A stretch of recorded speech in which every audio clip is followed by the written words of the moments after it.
હા બોલો, શું આવ્યા ભાઈ? અરે સાહેબ, બેગ ભૂલાઈ ગયું. તો અમારીને ભૂલી ગયા? અરે ના સાહેબ, ટેક્સીમાં. તો અહીંયા શું આવ્યા? અરે સાહેબ, બેગ પાછું જોઈએ, કંઈક કરો. પણ અમે શું કરી ભાઈ સાહેબ, ક્યાંથી ગયું? અરે સાહેબ, એસજી રોડ ઉપરથી. કેટલા વાગે? સાહેબ રાત્રે 12:30.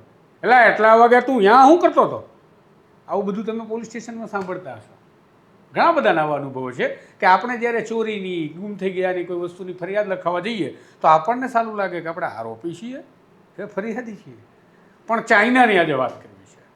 ચાઇના એ દેશ જેની સાથે આપણે પ્રતિસ્પર્ધા કરી રહ્યા છીએ. આપણે એની સાથે રેસ લગાવી રહ્યા છીએ, એની આગળ જવા માટેના સતત પ્રયત્ન કરીએ છીએ. પરંતુ કેટલા આગળ છીએ પોલીસ તંત્રના બાબતમાં, એની પણ થોડી વાત કરવી જોઈએ. એક એવા આપણા મહેમાન છે. આમ તો તેઓ શિક્ષક છે, કોમ્પિટિટિવ એક્ઝામના તેઓ વિદ્યાર્થીઓને ભણાવે છે. નામ વૈભવ ભંડેરી છે અને ક્લાસીસ ચલાવે છે. તેઓ ચાઇના ફરીને આવ્યા.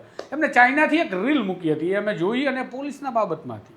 એટલા માટે મારે લાગ્યું કે તમને કહેવું જોઈએ, કારણ કે એમને જે વાત કરી એમાં મને તો લાગ્યું કે સાલું આપણે અહીંયા આવું થઈ જાય તો મજા આવે.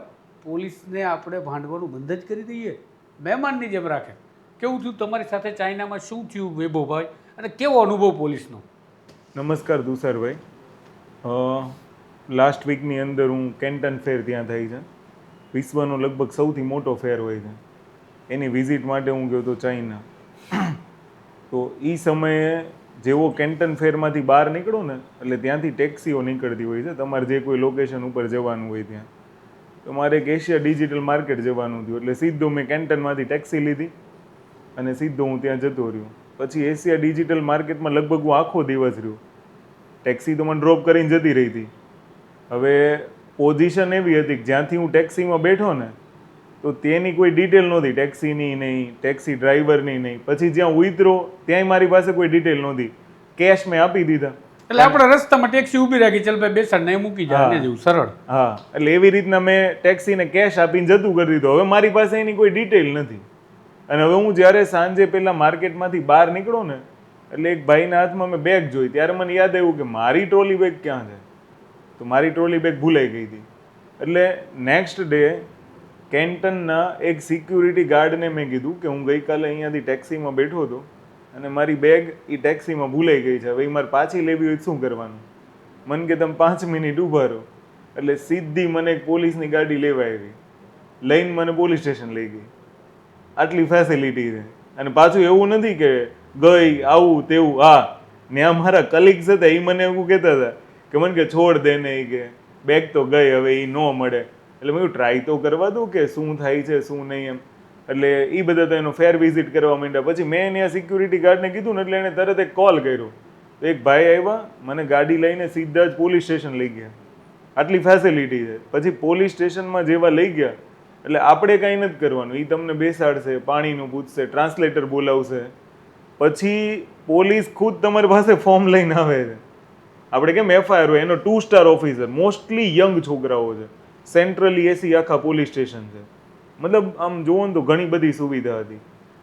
પછી ટ્રાન્સલેટર જોડે અમારે વાત થઈ, એટલે એ અમારી બંને વચ્ચે કોન્વર્સેશન કરાવે છે કે ભાઈ બેગ ક્યાં ભૂલાઈ ગઈ, આ તે.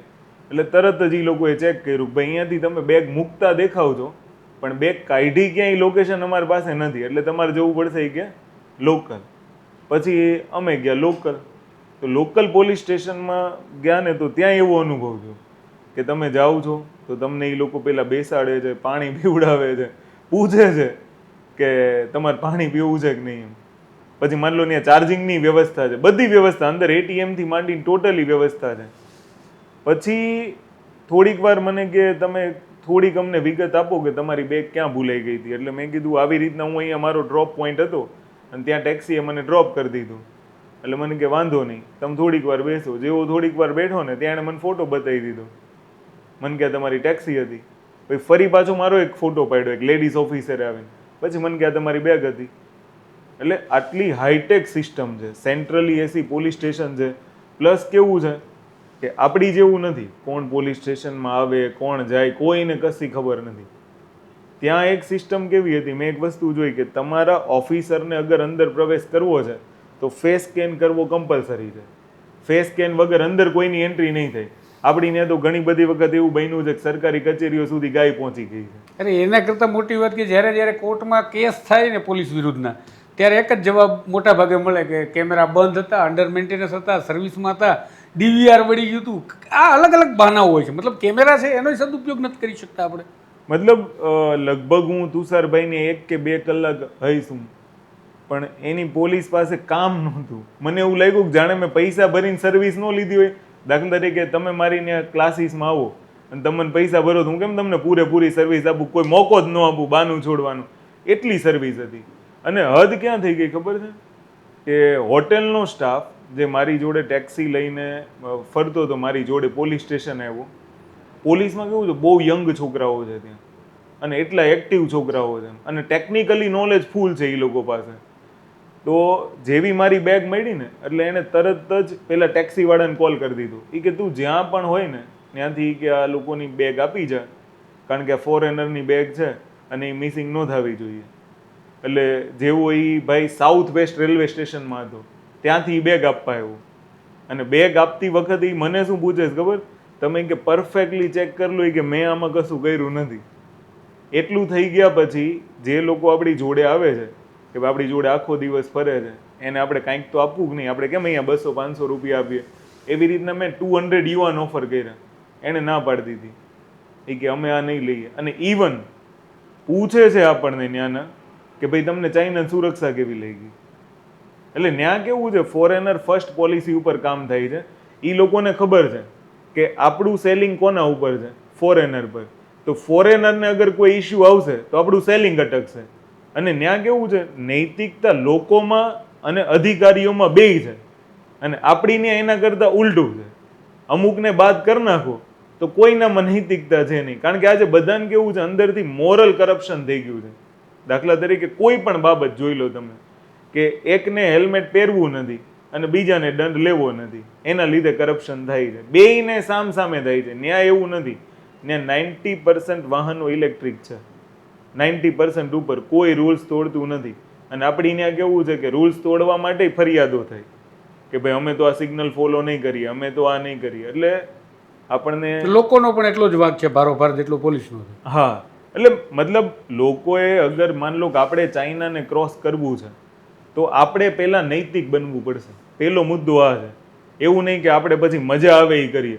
હવે આજે હમણાં ગઈકાલે એક નીટમાં સવાલ મને જ્યારે પૂછ્યો, મને કે ગુજરાતનું કોઈ બોલ્યું કેમ નહીં, તો એનો મતલબ એવો છે કે ક્યાંક ને ક્યાંક એ લોકો છે ને ખોટી રીતના કાં તો કંઈક ખોટું કરે છે અને સરકાર જોડે બેઠેલા છે, તો જ ન બોલ્યા હોય ને. બાકી અન્યાય થાય તો શું કામ ના બોલે.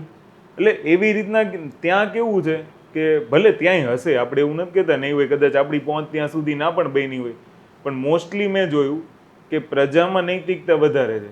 પણ તમે કીધું એમ કે તમારો એક ફોટો પાડીને તમારી બેગ ક્યાંથી નીકળી, તમે ક્યાં ટેક્સી કયો ડ્રાઈવર, આ તે બધું જ શોધી લાવ્યા. બધું મને ટેકનોલોજીકલી પણ એટલા સાઉન્ડ છે. બીજું મોરલી, કે એમની ઈચ્છા પણ હતી કે મહેમાન આવ્યા છે એની બેગ શોધવી જ પડે. એની ઈચ્છા પછી ચા પાણીનું કંઈ પૂછે આપણે અહીંયા કેમ પૂછે સાહેબ પતી જાય એટલે આપણે પછી પતી ગયા પછી પણ કે સાહેબ ચા પાણીનું પાસપોર્ટ નથી ફરિયાદ આવતી આપણે ઘણી બધું તમને બધું જ પૂછશે. મતલબ તમને કેવું એટલે આપણે ચા પાણીનું એ પૂછે કે આપણે પછી એમ કે સાહેબ ચા પાણીનું કંઈક નહીં, એવું નહીં. હું એ ચા પાણીનું કહું. ના ના ના ના, એવું કોઈ જાતનું કરપ્શન નથી. ઉલટાકના તમને મદદ કરશે. કારણ કે મેં તમને કીધું એમ, એની માટે ફોરેનર જાણે ભગવાન ન હોય એવી રીતના. કારણ કે ચાઇનાનું આખું સેલ્સ છે ને એ ફોરેનર પર ચાલે છે. એટલે એ લોકો ફોરેનર ફર્સ્ટ પોલિસી ઉપર કામ કરે છે. આપણી ત્યાં તમે ફોરેનરો આવે તો તમે જુઓ છો ને કે લોકલ ગાઈડે લૂંટીને જતા રહીએ. પહેલાં આપણે પ્રજાએ નૈતિક બનવું પડશે, અધિકારીઓએ નૈતિક બનવું પડશે, તો આપણે ચાઇનાના યુવાનની કમ્પેર કરી શકશું. સૌથી મોટી કોઈ મેં અગર એક બાબત જોઈ હોય ને તો એ શું છે ખબર, આપણી ઇન્ડિયન કરન્સી. કે તમે હોંગકોંગ એરપોર્ટ ઉપર ઉતરો ને ઇન્ડિયન કરન્સી તમે એને એક્સચેન્જ કરાવવા જાઓ તો જનરલી તો ના જ પાડી દેશે.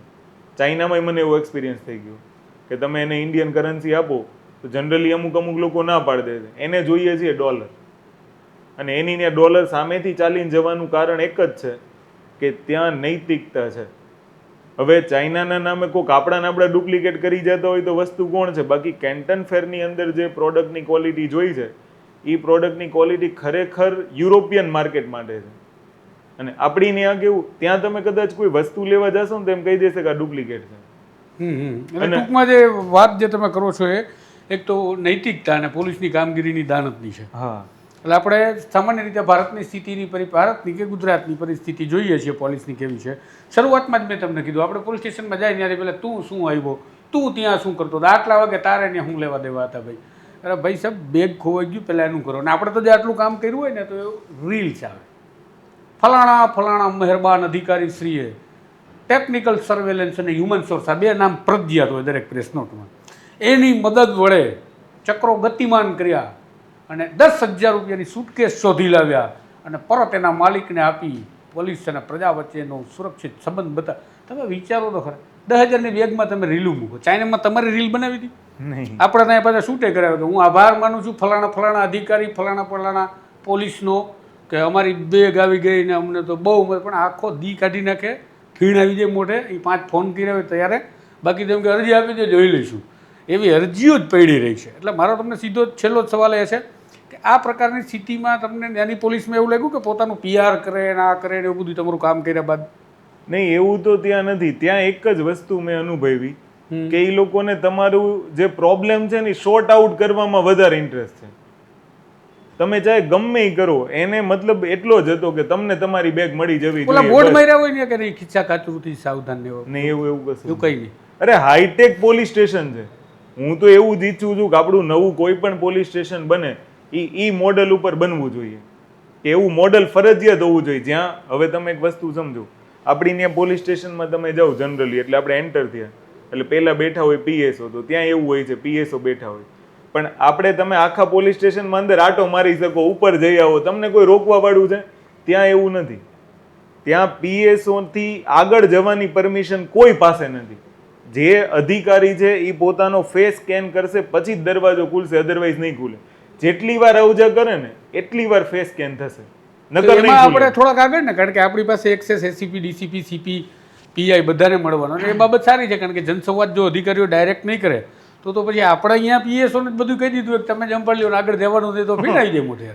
અને ત્યાં બીજું કેવું છે કે આખા પોલીસ સ્ટેશન CCTV થી સજ્જ છે. તમે એક વસ્તુ તો વિચારો, જે લોકેશન મેં એને આપ્યું 10 મિનિટમાં એ મને એમ કહી દે છે, વિધિન 10 મિનિટ્સ એણે એવું કહી દીધું કે ભાઈ આ જ તમારી ગાડી છે, આ ગાડીનો માલિક છે. એ એમ કહે છે કે તમે મારી ઘરે આવીને સર્વેલન્સ કરી શકો છો. ટિપ્સ નથી લેતા. બેગ ચોરાઈ ગઈ પછી એ લોકો પોલીસની વાત નથી કરતો, જે મારી જોડે ડ્રાઈવર આવ્યા હતા ને, લગભગ તમે એક વસ્તુ સમજો કે અગર મેં મારી પોતાની ટેક્સી કરી હોત ને તો 200 to 300 યુવાન ટેક્સી ભાડું થાત. પણ હોટેલના સ્ટાફે ટિપ્સ ના લીધી કે અમે તમને મદદ કરવા આવ્યા છીએ, એ કે અમે આમાં કોઈ ટિપ્સ ના લઈએ ને આપણી ત્યાં હોય તો શું થાય તમે વિચારો, ઉલટાને માંગી લઈ, ડબલ માંગી લઈ. સાચી વાત છે. જો આવતા હોય તો કેમ આટીમ લેવા એવું વિચારવા માંડે. એવી આપણે ફરિયાદો કેટલા જ નથી આક્ષેપો વાંચતા. એટલે આમાં ઘણા લોકોને એવું થશે કે તો તમે ચાઇના જતા રહો, તમે ચાઇના રહેવા માંડો, આવી કમેન્ટો આવશે. પણ વાત એ નથી કે અમે ચાઇના જતા રહીએ, વાત એ છે કે આપણે એવી હાઈટેક પોલિસી બનાવીએ કે તમારી આવનારી પેઢી સુખી રીતે જીવે. અને તમારી આવનારી પેઢી પોલીસ પાસે ગઈ હોય કે કંઈક મદદ માટે ગઈ હોય તો એને મદદ મળે અને એનું ઇન્સ્ટન્ટ સોલ્યુશન આવે, કે સેમ ડે સોલ્યુશન લાવો. એમ આપણે સુધાર માટે આ લોકોને જાગૃત કરવા માટે કહીએ છીએ, નહીં કે ભારતની પોલીસને કંઈ કહેવા. આપણે શું કરવાનું છે કે પહેલા પ્રજાને નૈતિક થવાનું છે, પછી અધિકારીઓને નૈતિક થવાનું છે. જો બેય ભેગા થશે ને તો જ થશે, બાકી બેમાંથી એકય અનૈતિક રહે ને એટલે ન થાય. અને હવે તમે એક વસ્તુ સમજો, આપણી ત્યાં તો શરૂઆત ક્યાંથી થાય, પહેલા ઓફર આપવાની, સાહેબ કેટલા લેશો કરી દો. પણ હું એમ કહું છું કે દરેક લોકો પાસે કેટલા લેશો એ બોલવાની હિંમત નથી ને, તો સામાન્ય માણસનું કામ ક્યારે થશે? અને આમાં કેવું છે કે પ્રજા વારંવાર પોતે કરપ્ટ થવા માંગે છે. તમને કોઈક એમ કે હેલ્મેટ પહેરલો તો હેલ્મેટ પહેરલો ને, કાયદાનું પાલન કરો. અને ત્યાં તમે જોયું હોય ને તો પોલ્યુશન તમને જોવા નહીં મળે એટલું બધું. અમે લોકો રહ્યા તો પોલ્યુશન જ નથી, અને લોકો એટલું શાંતિથી જીવે છે. અને આપણી ત્યાં તો રોજ ઉઠે તો 2-3 તો ડખા હોય, અને ડખા શેના હોય, કંઈ ન હોય, કહેતો તો કહેતી હતી. આપણી ત્યાં રોંગમાંય આવવા દેશે ને, એવી કોઈ સિસ્ટમ નથી. પણ હું એમ કહું છું, હું એકલો બહાર નથી જતો, લગભગ બધા લોકો જાય છે. પણ એ મોડલ આપણે ભારતમાં અપનાવવાની જરૂર છે. તો આ હતા આપણા મહેમાન વૈભવ ભંડેરી. હું તો ચાઇના નથી ગયો, એ જઈને આવ્યા છે, એમના અનુભવો આપણી સાથે શેર કર્યા. ખાસ તો પોલીસના અને લોકોના અનુભવો એમના જે રહ્યા એ ખૂબ સારા રહ્યા. અને એમને જે વાત કરી એ વાત પણ સાચી છે કે આપણે જ્યાં સારું હોય ત્યાંથી શીખીને ઇમ્પ્લિમેન્ટ કરવાનું હોય, જેથી આપણે પણ સારા વાતાવરણની અંદર સારી સિસ્ટમની અંદર રહેતા અને જીવતા થઈએ. આ પ્રકારના અહેવાલો જલ્દી હું આપના સુધી વધુ ને વધુ લાવતો રહીશ. માટે ચેનલને સબસ્ક્રાઈબ કરવાનું ભૂલતા નહીં. નમસ્કાર.